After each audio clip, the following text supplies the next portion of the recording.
मध्य प्रदेश में कोई ऐसा एक आम नागरिक हो जो बिना पैसे से किसी सरकारी विभाग में काम करवा सकता हो, तो मुझे एक आध उदाहरण लेके आ जाए। जब पैसे देके कर्मचारी काम करते हैं तो स्वाभाविक है कि बिना पोस्टिंग, बिना पैसे दिए वो लाते नहीं है।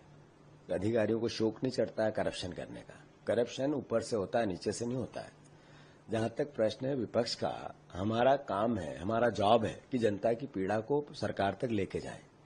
रस्सी जल गई पर बल नहीं गया। रस्सी जली, रस्सी ने जनता जनार्दन होती है लोकतंत्र में। आपको सत्ता दी, आप सीएम सिर्फ बीजेपी के नहीं, हमारे भी हैं, जनता के हैं।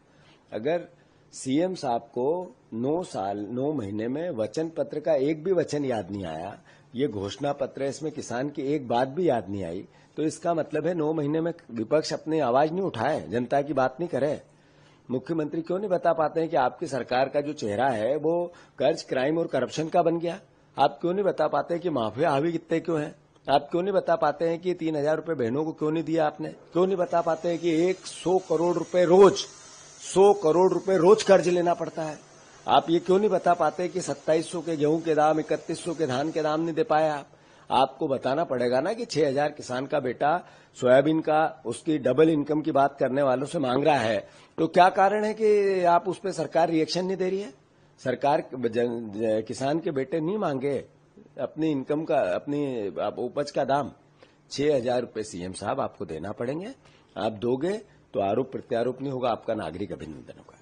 लेकिन आप जो आरोप लगा रहे हैं, जो गंभीर आरोप लगा रहे हैं कि एसपी, कलेक्टर, बड़े बड़े अधिकारी पैसे लेके, तो क्या आपके पास कोई सबूत है कि आपने ऐसे ही कहीं सुनी बातें दी?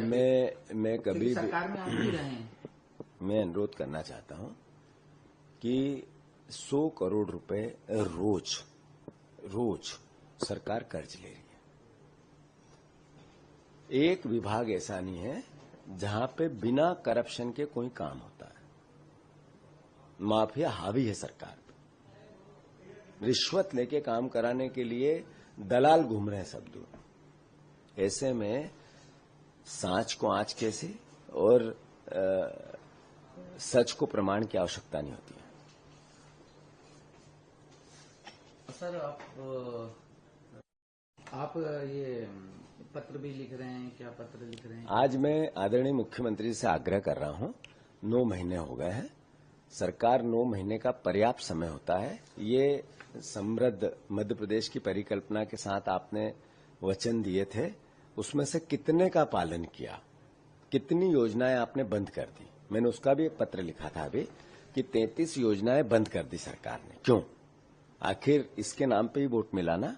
लाडली बहना को 3,000 देंगे, बहनों ने वोट दिया। किसानों को 2700 का दाम देंगे, किसानों ने वोट दे दिया बीजेपी को। 3100 के धान के देंगे, उसका दाम दे दिया, वोट दे दिए।